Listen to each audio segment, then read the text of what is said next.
출애굽기 12장 11절부터 되겠습니다. 12장 11절. 너희는 그것을 이렇게 먹을지니 허리에 띠를 띠고 발에 신을 신고 손에 지팡이를 잡고 급히 먹으라. 이것이 여호와의 유월절이니라.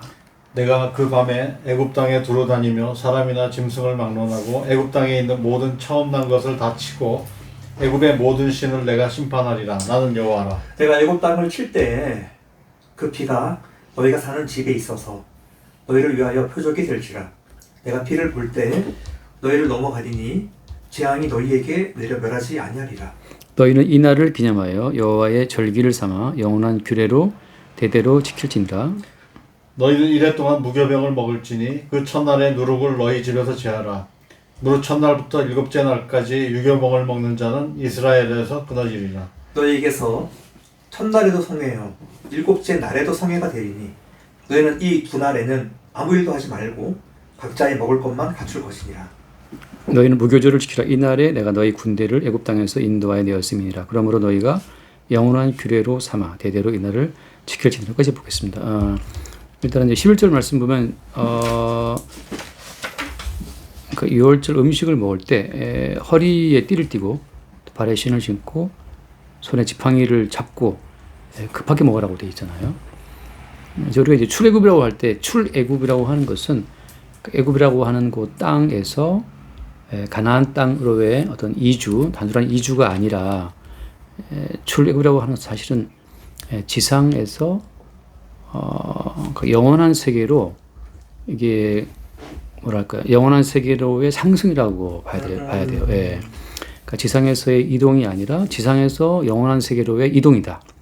그렇게 말하는 근거는 뭐냐면, 예를 들면 이제 그 14절 말씀에 이 날을 기념하여 여호와의 절기를 삼아 영원한 규례로 대대로 지키라고 되어 있잖아요.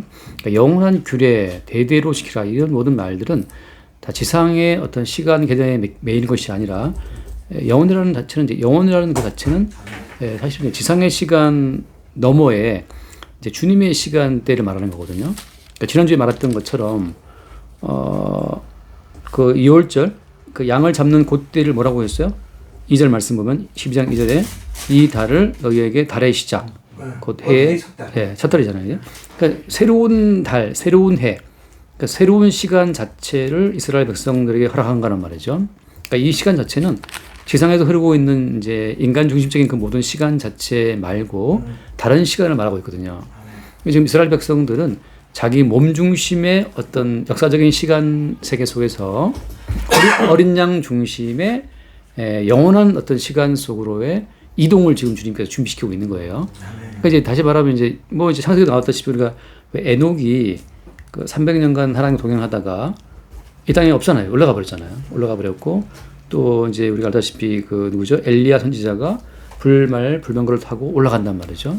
그리고 예수님께서 또 올라가셨고, 근데 그 다 뭘 보여주냐 하면 이제 택한 백성이라고 하는 것은 그 지상의 어떤 특정한 지역에서 다른 지역으로의 이동하는 그 차원에 머무르게 되면 어떻게 되냐면, 그러면 정말 율법적 유대인에 머물러 버리게 되는 거예요. 우리가 알다시피 갈라디아 4장의 어떤 말씀 기억나시죠? 왜 갈라디아 4장 말씀 보면 그 몇 절이죠? 위에 있는 위에 있는 어머니 하잖아요. 그게 갈라디아 4장에 보면은 26절 말씀 보면 26절. 오직 위에 있는 예루살렘은 자유자니 곧 우리 어머니라. 자, 지금 이게 출애굽이라고 하는 것은 애굽에서 땅에 있는 지금 그 팔레스타인 지방에 있는 그 예루살렘으로 이동이 아니라 어디요? 땅에 있는 애굽에서 위에 있는 예루살렘으로의 이동이에요. 그래서 지금 그러니까 지상에서 영원한 세계로의 이동을 이해하지 못하는 유대인들은 결국 누구냐 하면은 한번 더 읽어보세요. 갈라디아 4장 25절 말씀 펴져 있으면 4장 25절. 예. 이 하갈은 아라비아에 있는 신의 산으로서 지금 있는 예루살렘과 같은 곳이니 그가 그 자녀들과 더불어 종로를 타고. 네, 그러니까 지금 있는 예루살렘이라고 하는 것은 하갈, 종로를 타는 자들. 또 어때요? 율법의 대표잖아요. 하갈이라는 사람이. 그러니까 율법을 보여주는 어떤 그 육체를 따라가는 자들의 어떤 종교적인 중심지가 예루살렘이라고 하는 거죠. 지금 땅의 예루살렘. 그런데 위에 있는 예루살렘이 자유자고 우리 어머니라 한단 말이죠. 그러니까 이제 참된 이스라엘, 참된 택한 백성은 출애굽에서 위에 있는 예루살렘으로 이동하는 자들이지 출애굽해서 땅의 예루살렘으로 가는 자들이 아니라는 거예요. 이 사실을 주님이 증거하기 위해서 어때요? 땅의 예루살렘으로 이주를 했지만 이스라엘 결국은 나중에 또 바벨론에 또 포로로 끌려가는 거예요. 그러니까 지금도 많은 사람들이 땅의 예루살렘으로의 이동을 뭐 굉장하게 의미를 두고 있는 분들이 많고 지금도 뭐 이스라엘 국기 들고 흔드는 분들이 많은데 그 자체가 다 지금 무슨 오해냐면 출애굽 자체가 땅에서 땅으로 이동이 아니라 출애굽은 땅의 애굽에서 영원한 세계로 위에 있는 세계로의 이동이라는 사실을 놓치기 때문이죠. 그러니까 이제 우리가 요한복음도 그런 말씀하시잖아요. 요한복음 3장에 보면 예수님께서 그 거듭남을 말씀하실 때 어떤 표현을 써요? 3장 5절 6절인가? 예. 물과 성령으로. 예, 3절을 먼저 봅시다. 3절을 보면 3장 3절. 예수께서 대답하여 이르시되 진실로 진실로 너게 이르노니 사람이 거듭나지 아니하면 하나님의 나라를 볼 수 없느니라. 거듭남이라는 그 본 어게인을 그 각주 3번에 보면 뭐라고 되어 있어요? 3번에 보면 또는 위에서라고 되어 있잖아요. 그러니까 거듭남이라는 요 단어는 다른 말로 말하면 from above 위로부터 태어나는 걸 말하거든요. 이제 이걸 이제 거듭남을 본 어게인이라고 해석하기도 하고 또 from above 그러니까 위에서 났다고 또 번역하거든요. 그러니까 지금 같은 다 맥락이에요. 원래 하나님이 이스라엘을 애굽에서 끄집어낼 때에는 땅에서 땅으로 이동이 아니라 염두에 두신 건 어떤 거예요? 땅에서 위로 올리는 거거든요. 그러니까 위로부터 태어난 이스라엘을 염두에 두시고 출애굽을 하신 건데 지금 거기에 이제 말하자면 짐승의 세력의 개입함으로 말미암아서 이 땅의 세계에서 다른 나라와의 경쟁 체제에 들어간 거예요. 이스라엘 사람들이. 그러니까 나중에 이제 그 다윗하고 솔로몬 그 이후에 이스라엘 나라가 쪼개지잖아요. 나라가 쪼개진 이후에 그들이 항상 주변의 나라들과 경쟁을 벌여요. 이게 이제 말하자면 요즘 우리가 알고 있는 다니엘서나 계시록에 나와 있는 그 짐승의 세력의 작전인데 결국은 땅에 있는 국가와의 비교, 땅에 있는 국가와 비교해서 자기들의 벗어섬을 보게 되고 군사력, 경제력, 뭐 정치력 입으려고 하는 그 모든 시도가 결국은 계속 택한 백성 이스라엘을 땅의 나라로 이렇게 잡아 제치려고 하는 이제 짐승의 어떤 세력들의 어떤 관계라고 하는 거죠. 그래서 일단 여기서 급하게 먹어라, 급히 먹어라. 이것이 여의올주 이렇게 말할 때 이제 허리에 띠를 띠고 신발을 신었잖아요, 지팡이를 들었잖아요. 이것은 이제 곧 금방 튀어나갈 준비를 하고 있다는 얘기인데 금방 튀어나갈 준비는 뭘 말하는 것이냐? 이것은 사실 위로 땅에서 애굽에서 위로의 이동, 영원한 세계로의 이동을 주님 말씀하고 있는 거고. 동시에 이것도 뭘 포함하고 있는 거예요? 제가 나중에 말하겠지만 땅의 나라에서 약속의 나라, 위에 있는 예루살렘은 자유자니 우리 어머니가 이렇게 말씀할 때 그 위에 예루살렘으로 가는 과정 가운데 뭐가 따라오죠? 반드시 따라오죠? 십자가. 예. 십자가 사건이 따라오죠. 십자가 사건은 곧 그를 죽이는 건데 그러니까 지금 출애굽한 이스라엘 백성들은 애굽에 살던 그들 자체로서는 위로 갈 수가 없는 거예요. 반드시 어때요? 죽어야 되는 거죠. 십자가 사건. 그 죽어야 될 십자가의 사건 자체를 지금 이미 한번 어때요? 이미 어린 양의 피를 발라서 임방의 설정에 발라라. 그 다음에 그 속에서는 그 어린 양 고기를 불에 구워서 먹어라. 이걸로 한번 주님께서 구체적으로 그들에게 형상화를 시키신 것이고 또 뭐가 따라와요 이제? 애굽을 떠났잖아요. 뭐가 따라오죠? 바로 홍해에 들어가잖아요. 그 홍해를 뭐라고 또 바울은 표현을 해요? 예, 세례죠. 거대한 이스라엘 민족 자체의 죽음, 세례를 말한단 말이죠. 그 세례를 곧 뭐라고 하느냐? 그게 이제 세례를 곧 다른 말로 하면 장사의 신 말고 이제 장례를 말하는 거죠. 장례를 치르는 건데, 그러니까 지금 하나님은 허리에 띠를 띠고 신발에 신을 신고 지팡이를 잡아 너희들을 이제 곧바로 다 수장시킬 거야, 죽일 거야. 그러니까 피 바른 집 안에서 어린 양과 함께 너희들이 죽었다라고 하는 그들의 죽음 사건, 그 십자가의 사건을 주님이 계속 반복을 시키는 거란 말이죠. 그 반복시키는 사건이 첫 번째가 이제 홍해에 그들을 집어넣어서 집단 세례를 줌으로 집단적으로 그들을 죽이는 사건이에요. 그래서 우리가 알다시피 이제 고린도전서 10장에서는 그걸 세례로 표현했고 이게 이제 상당히 사도 바울이 좀 그렇게 좀 침략이긴 한데 아무튼 10장 거기 2절 말씀에 보면은 모세에게 속하여 다 그런가 받아야 해서 세례를 받고 했잖아요. 세례를 받는다는 자체를 또 다른 데서 뭐라 표현하냐면 로마서 6장을 보면 로마서 6장을 보게 되면 로마서 6장 3, 4절 한번 볼까요? 3, 4절. 무릇 그리스도 예수와 합하여 세례를 받은 우리는 그의 죽으심과 합하여 세례를 받은 줄을 알지 못하느냐. 그러므로 우리가 그의 죽으심과 합하여 세례를 받음으로 그와 함께 장사되었나니. 오케이, 여기까지. 세례를 받음으로 그와 함께 장사되었다. 이게 장례식을 치른 거란 말이죠. 사실 말하면 지금 이렇게 허리에 띠를 띠고 발에 신을 신고 지팡이 잡아라. 이것은 바꿔 말하면 장례식 복장이에요. 이거 장례식이란 말이죠. 이거 이제 죽음의 복장이라는 거죠. 너희들로서 살아가는 것이 아니고 이런 허리에 띠를 띠고 발에 신을 신고 지팡이를 잡고 뭘 먹으라고 했어요? 요절 고기를 먹으라 했단 말이죠. 뒤에 이제 무교가 나오지만 고기를 급히 먹으라 했단 말이죠. 이것은 이제 너희들에게 그 죽음의 사건이 닥쳐오고 너희들은 이제 그 장례 치르는 그 장사되는 사건을 할 것을 말씀하고 있는 거예요. 이거 똑같은 사건을 또 딴 데서 뭐라고 하냐면 한번 골로새 2장 말씀 보면 골로새 2장에도 같은 얘기를 또 반복하는데 바울이 골로새 2장에서 이제 좀 더 구체적으로 말하는 거죠. 2장 12절 말씀 봐요. 12절. 너희가 세례로 그리스도와 함께 장사되고 또 죽은 자들 가운데 서를 일으키신 하나님의 역사를 믿음으로 말미암아 그 안에서 함께 일으키심을. 그렇죠. 여기서 이제 누구와 함께 장사되었다? 그리스도. 예, 여기서 이제 더 구체화시키는 거죠. 그리스도와 함께 너희들이 장례를 치렀다. 그러니까 그리스도의 죽음, 십자가의 죽음에 너희들도 함께 십자가의 죽음의 도매급으로 함께 장례를 치른 거라고 지금 바울은 보는 거예요. 그 지금 이게 어떻게 보면 아니 그 홍해 건너 사건은 그 뭐 놀라운 기적 아닌가? 기적인데 거기에 들어있는 하나님의 의도는 어떤 거냐 하면 너희들은 이미 죽었다. 죽었는데 나중에 모르니까 이거 말하면 좀 기괴한데 어쨌든 그것이 곧 누가 함께 죽은 것이다? 그리스도와 함께 장사된 것으로 바울의 핵심을 찌르고 있는 거예요.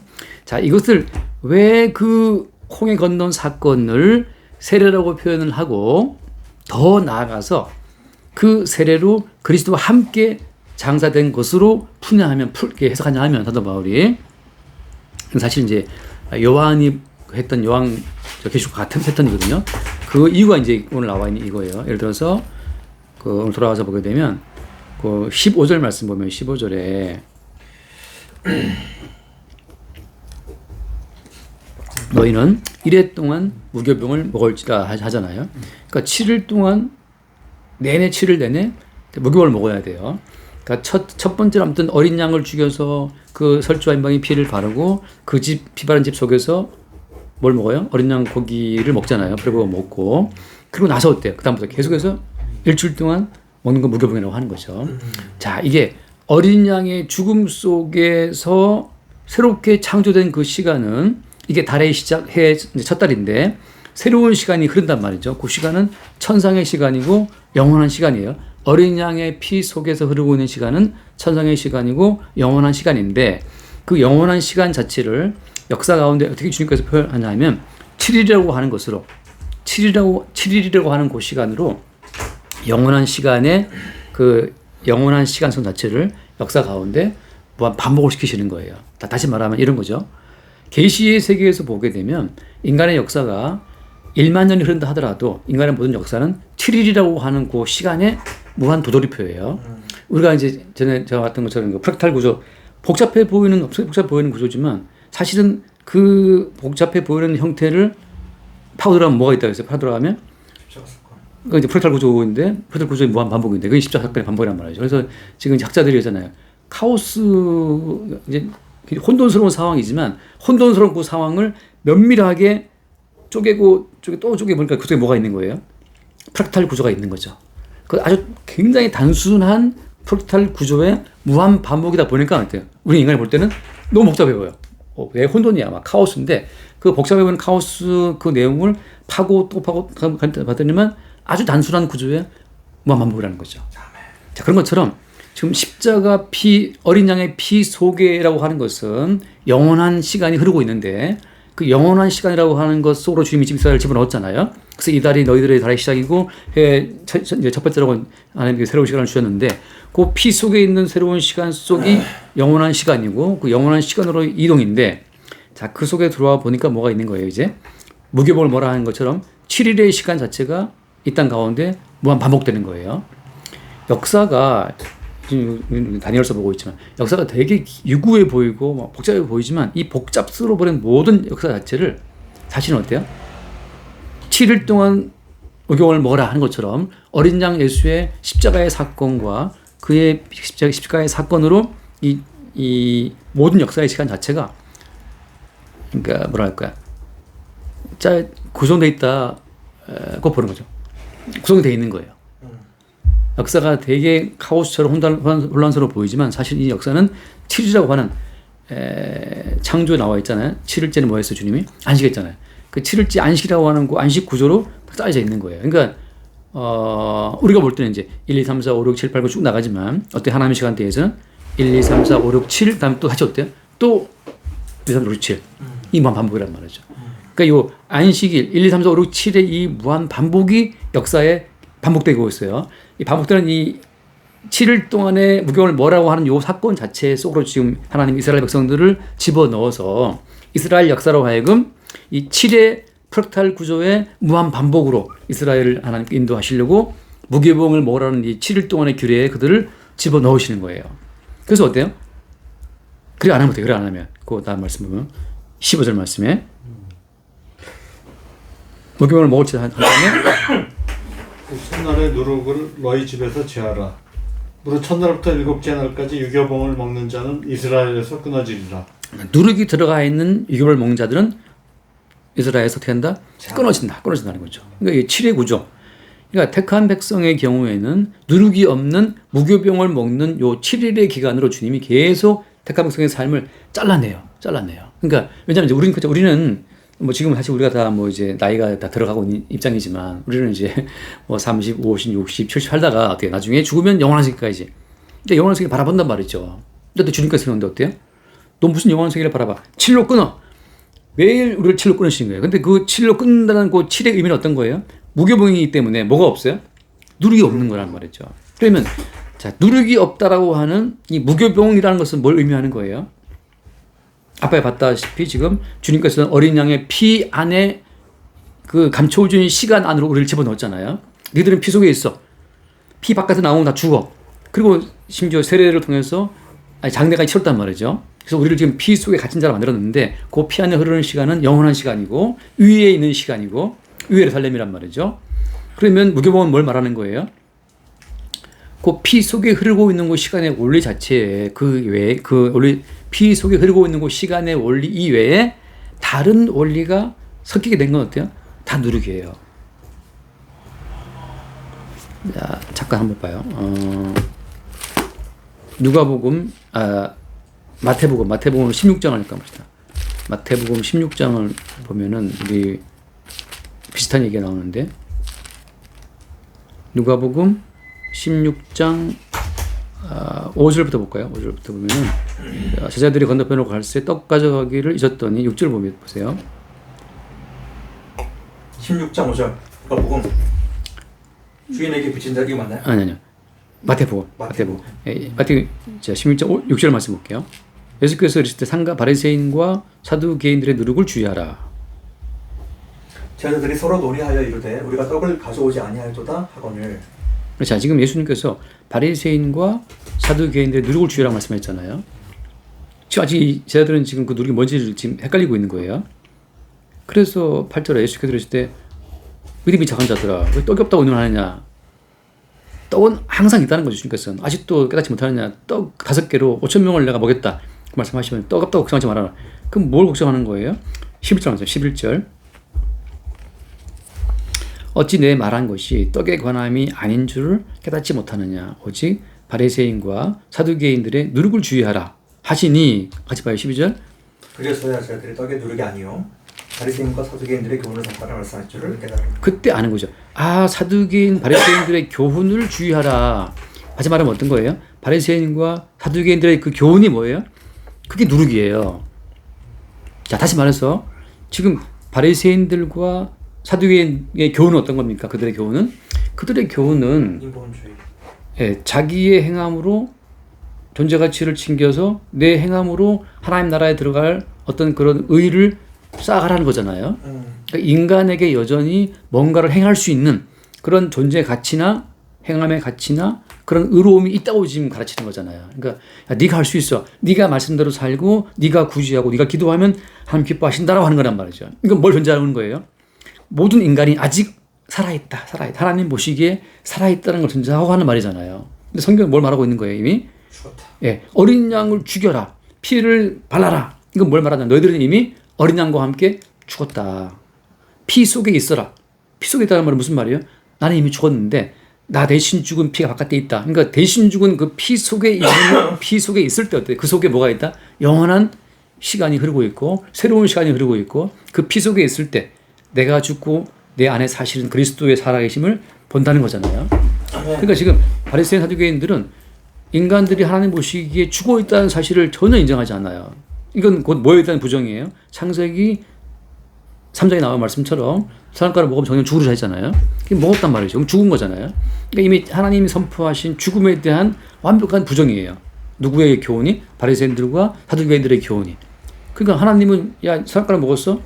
니들은 이제 선악 가치로 뭘 판단하도 니들은 죽은 자라고 말씀하시는데 바리새인 사두개인들은 왜 그러고 죽은 자야? 우리도 뭔가 할 수 있어. 근데 이런 가르침이 천주교 카톨릭 가르침이기도 하고 동시에 모든 종교 가르침이죠.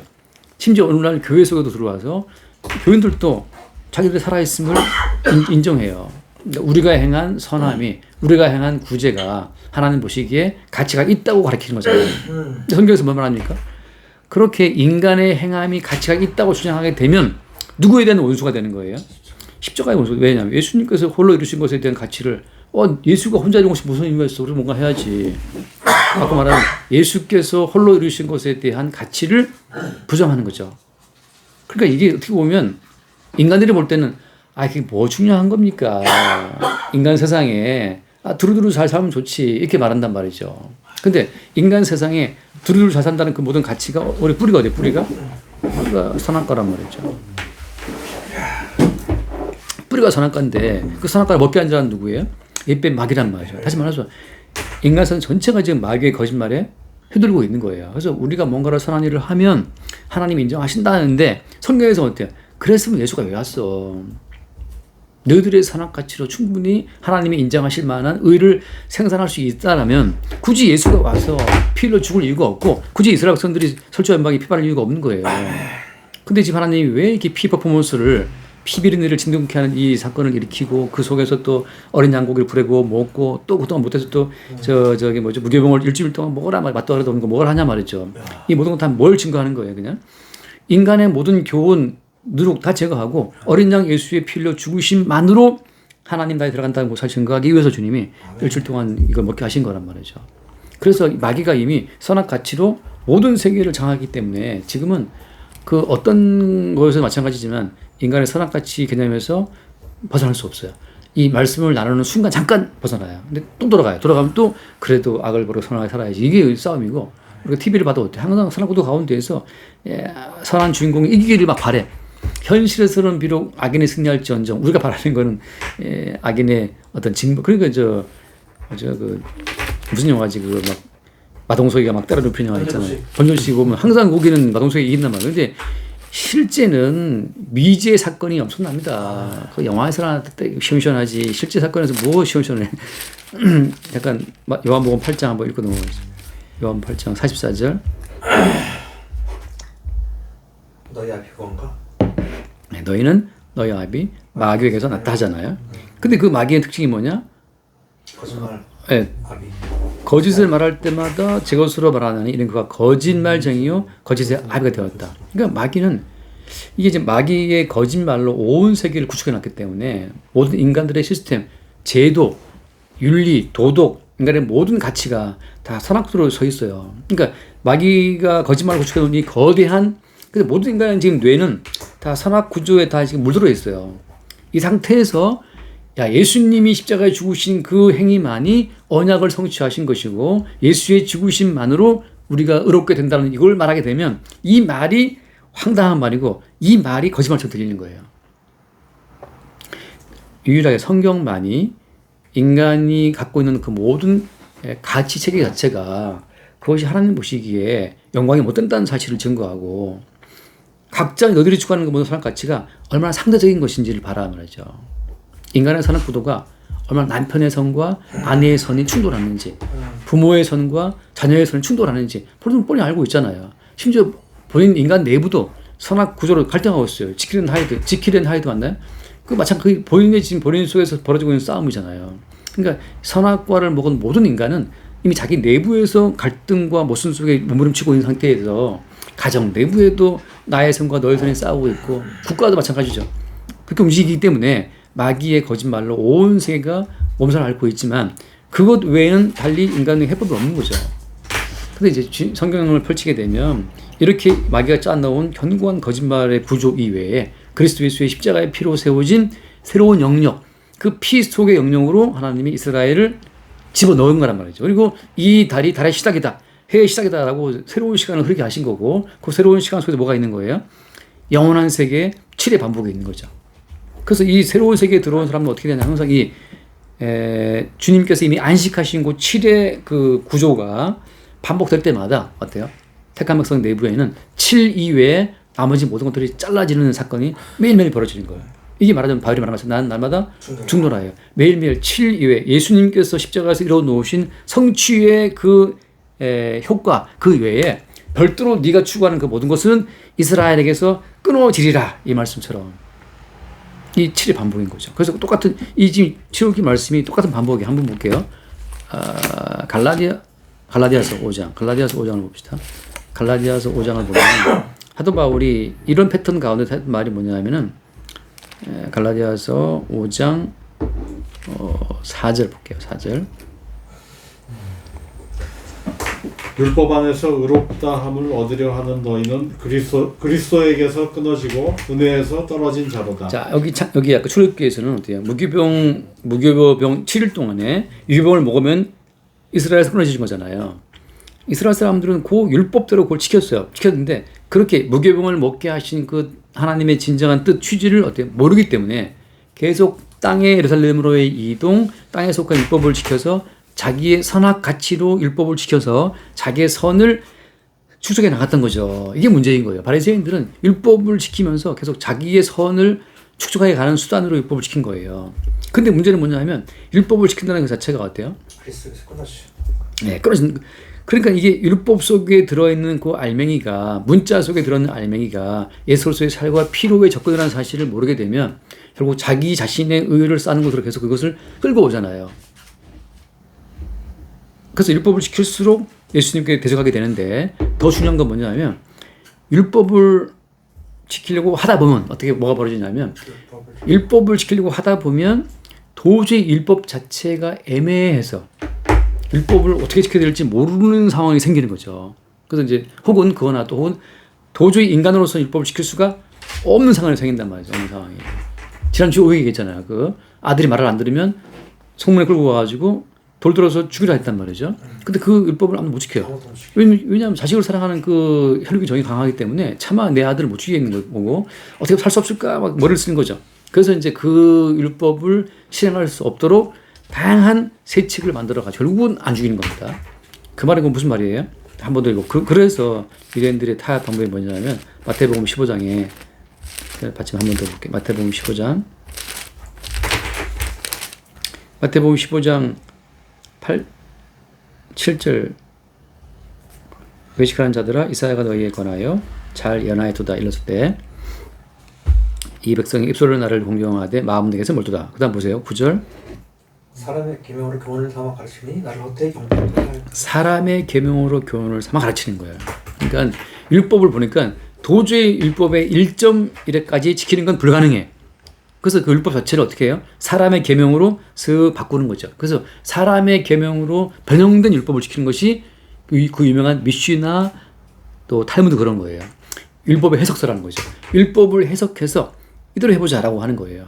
그래서 지금 그때 제가 말씀드렸죠. 유대인들의 성경은 엄청 여백이 많아요. 우리 성경은 여백이 별로 없잖아요. 유대인 성경은 문자가 가운데 조금 있고 여백이 굉장히 많단 말이에요. 왜냐하면 왜 많느냐. 그 옆에 그 말씀 자체를 사람의 계명으로 교훈 삼아 가르칠 만한 것들을 계속 만들어내는 거죠. 그 가운데 하나가 안식일날 엘리베이터 버튼 누르면 노동이다라고 하는 그런 게 나오는 거예요. 결국은 이제 무슨 말인가 하면은 이 택함 받은 이스라엘 백성들의 경우에는 7일 동안 먹여야 될 무교병의 이 논리, 예수 그리스도의 십자가 피 흘려 죽으심으로 고는다라고 하는 그 논리 이외에 다른 인간의 모든 교훈들을 잘라내는 이 7의 무한 반복 패턴 속에 들어온다는 거죠. 그것이 어때? 영원한 규례란 말이에요. 그러니까 이미 계시 세계에서 완성된 그 프락탈 구조의 그 십자가 구조의 무한 반복이 성도의 삶 가운데 무한히 이루어지는 거란 말이에요. 그래서 이제 이 말입니다.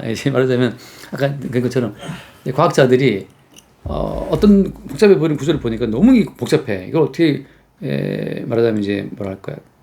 구체화 패턴화가 어렵다 싶었는데 그걸 정밀히 보니까 같은 구조의 무한 반복으로 복잡한 걸 만들어 놨단 말이죠. 그런 것처럼 아무리 그러니까 성도의 인생이 자 모세의 인생이 몇 살까지 살았다? 120 살았잖아요. 살았다. 근데 모세의 인생을 보니까 40은 애굽이고 40은 광야고 40은 또 인도했다. 뭐 이렇게 나온단 말이죠. 참 복잡하네. 요셉의 인생이 아버지한테 있다가 7살에 뭐 팔려가고 감옥 들어가 또 이런 모든 인생을 볼 때 우리가 볼 때는 구역에 나오는 그 무수히 많은 인간들이 되게 복잡해 보이잖아요. 근데 어때요? 그들의 복잡한 인생을 쫙 현미경으로 들여다보면 어떻게 되는 겁니까? 똑같이 어린 양 예수 그리스도의 십자가 피 죽음 이 요울절 사건 자체가 그냥 프락탈 구조처럼 구조화되어 있는 거예요. 똑같이 어떻게 되는 것도 마찬가지로 시장에 들어오게 되면 예수님의 제자들 마찬가지죠. 야고보는 목이 날아갔다. 뭐 요한은 어떻게 살았다. 그 모든 게 복잡해 보이지만 사실은 뭐예요? 똑같은 십자가의 죽으심의 그 구조의 무한 반복이란 말이죠.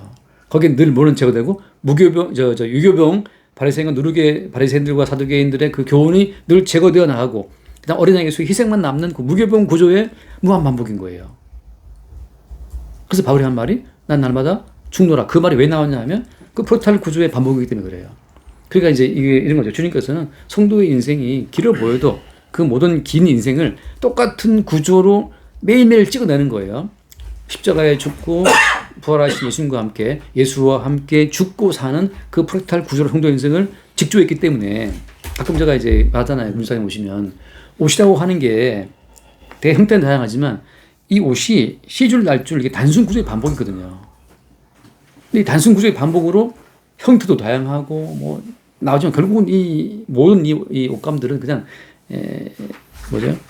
시줄 날줄의 그 구조의 무한 반복으로 나온 것들이에요. 성도의 인생이 다양해 보여도 성도의 인생을 현미경으로 들여다보게 되면 그냥 프락탈 구조, 십자가의 구조의 무한 반복이라고 하는 거예요. 그런 구조로 지금 주님이 이스라엘을 끌고 간다고 보여주고 있기 때문에 여기 들어있는 그 알맹이 십자가에 죽임당하신 예수와 함께 죽고 지금 사는 것은 그리스도가 산다는 무한 구조의 반복 속에서 반복을 인정하지 않고 사람의 계명을 교훈 삼아서 바리새인과 사두개인 교훈을 끌고 들어와서 자기 자신의 존재 가치를 선악 가치로 높이가는 그 모든 시도들은 이스라엘에서 끊어진다. 신화가 말하게 되면 어때요? 그리스도에게서 끊어진다는 거죠. 근데 지금 같은 구조로 주님이 이 바울의 그 율법 앞에서 한 자들은 그리스도에게서 끊어진다는 그 말을 했고 지금 출애굽기에서는 어때요? 모세오경에 근거해서 또 같은 말을 하고 있는 거예요. 그러니까 이것이 지금 십자가의 어떤 그 복음으로 이렇게 연결이 안 되게 되면 이것 따로 저것 따로 똑같죠. 그럼 오늘날 이 출애굽기 이미 지나갔는데 그럼 오늘날 이걸 뭐 어떻게 지켜 이거를? 오늘 또 그럼 유월절을 지켜? 지금도 이스라엘 사람들은 유월절 제대로 안 지켜요. 예전처럼 제사 안 지내요 잘. 그때로 하는 것이 뉴욕 금융가에서 유대인들이 그렇게 많은데 그 유대인들이 지금 또 그럼 동물을 죽여도 제사하겠습니까? 안 되기 때문에 어때요? 회당에서 또 그들 나름대로 사람의 그 계명으로 교훈화한 어떤 율법들을 지키고 있단 말이죠. 어차피 그들도 어때요? 여기다 해석을 하고 있는 거예요. 다만 단지 어떤 그 패턴 위에서 선악 구조의 그 가치 위에서 이 모든 성경을 풀기 때문에 어떻게 성경을 어떻게 풀어도 어때요? 풀어도 결국은 선악가치에 근거한 것이기 때문에 마귀의 사상에 근거한 거란 말이죠. 그래서 네 아버지는 뭐다? 마귀라고 하는 거예요. 니들이 성경 어떻게 풀어도 선악가치에 근거해서 성경을 풀기 때문에 너 자신이 악을 지르고 손을 높이는 방향으로 성경을 풀기 때문에 어떻게 풀어도 니들 아버지는 마귀다. 그 말밖에 들어오는 없는 거죠. 자, 돌아와서 한번 정리해 볼게요. 그래서 이제 이것이 여호와의 유월절이다. 그래서 유월절 유월절을 통해서 주님 말씀하고자 하시는 것은 이스라엘 백성들을 애굽에서 어떤 지역적 공간 이동이 아니라 아예 이 애굽에서 주님의 피 속으로의 이동, 영원한 세계로의 이동, 그것이 유월절을 하는 거죠. 그래서 이 그 핵심을 뭐라고 했냐면 이 5절을 한번 읽고 들어볼게요. 고린도전서 5장을 보면 이것도 마찬가지 말이에요. 아까 잠깐 고린도전서 5장을 보면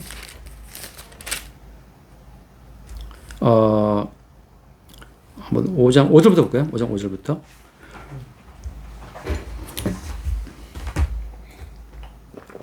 이런 자를 사탄에게 내주었으니 이는 욕심별하고 영은 주 예수의 날에 구원받게 하려 함이라. 다음 보세요. 너희가 자랑하는 것이 옳지 아니하도다. 적은 누룩이 온 덩어리에 퍼지는 것을 알지 못하느냐. 너희는 누룩 없는 자인데 새 덩어리가 되기 위하여 묵은 누룩을 내버리라. 우리의 유월절 양 곧 그리스도께서 희생되셨느니라. 여기서 유월절 양이 누구다? 그리스도라고 지금 아예 그냥 딱 노골적으로 이제 설명에 대입을 하잖아요. 우리의 유월절 양 곧 그리스도께서 희생됐다. 따라서 그 유월절에서 흘린 그 피라고 하는 것은 십자가에서 흘리신 예수 그리스도의 피를 말하는 거잖아요. 이게 연결되고 있는 거예요. 여기서는 또 누룩을 뭐라고 얘기해요? 누룩을 거기 저기 6절 말씀 너희가 자랑하시 옳지 않다라고 해서 그들의 그 모든 자랑을 뭐라고도 한 겁니까? 누룩이라고 보고 있는데 그 앞에 보면 뭐가 있냐면 그 아버지 아내를 취한 음행한 사건이 있어요. 다시 말해서 선악 가치로 인생을 살다 보면 어떤 지역에서는 어떤 일을 한다고 해서 그것이 악이라고 비판받지 않은 일도 있단 말이죠.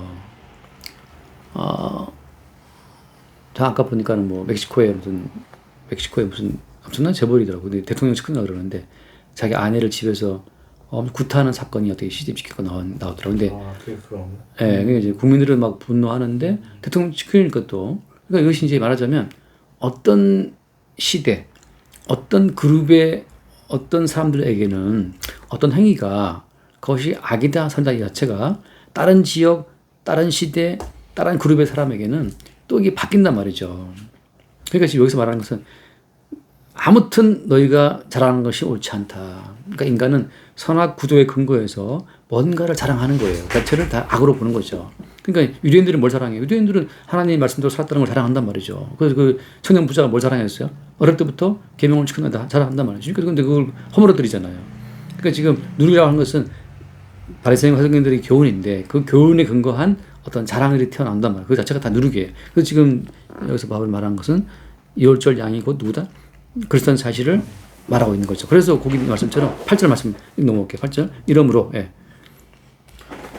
이러므로 우리가 명절을 지키되 묵은 누룩으로도 말고 악하고 악의에 찬 누룩으로도 말고 누룩이 없이 오직 순전함과 진실함의 떡으로 하자. 그러니까 순전함과 진실함 가치는 예수님이 십자가의 피로 죽으신 그 희생으로 우리가 의롭게 된다고 하는 것만이 순전함과 진실함이에요. 그러니까 교회 내의 모든 자랑을 다 물리치고 40일 금식기도한 목사님이나 외국에 30년간 선교에 나가던 선교사님이나 교회 예배당을 지어서 뭐 몇십억을 헌금한 장로님이나 그다음 교회에 그냥 방금 오래 나온 어떤 세신자나 그들 가운데 너나 나나 모두가 다 예수님의 십자가의 피 흘려 죽으신 희생으로 우리가 산다라고 하는 그 순전한 진실함의 떡, 이 무교병으로만 하자고 지금 바울이 말하는 거죠. 똑같이 이때 6월절을 지금 바울은 고린도전서 5장에서 그렇게 우리가 명절 지키자.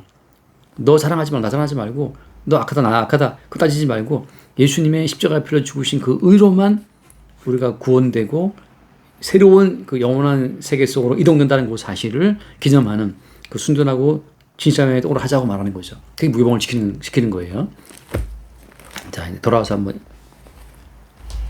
이것도 시간이 가니까 어쨌든 간에 그래서 이제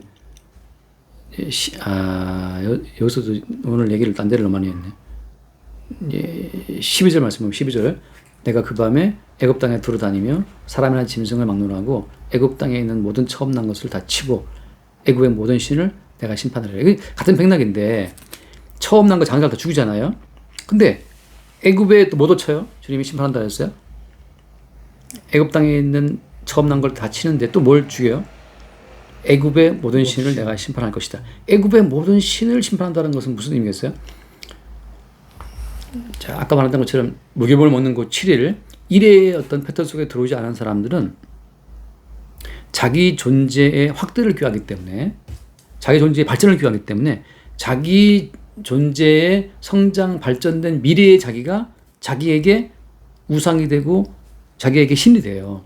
내가 지금 벗고 있지만 앞으로 입을 거야. 내가 지금 주식이 내가 뭐 10주지만 앞으로는 내가 100주 될 거야. 이런 식으로 뭔가 자기 속에 또 다른 미래의 나를 바라보잖아요. 그게 다 신이 되는 건데 지금 장자를 죽임으로써 니들은 다 죽었어라고 하는 더 이상 미래에 대한 우상을 세울 수 없도록 그 미래에 대한 모든 꿈마저 어때요? 주님이 쳐버리는 거죠. 잠깐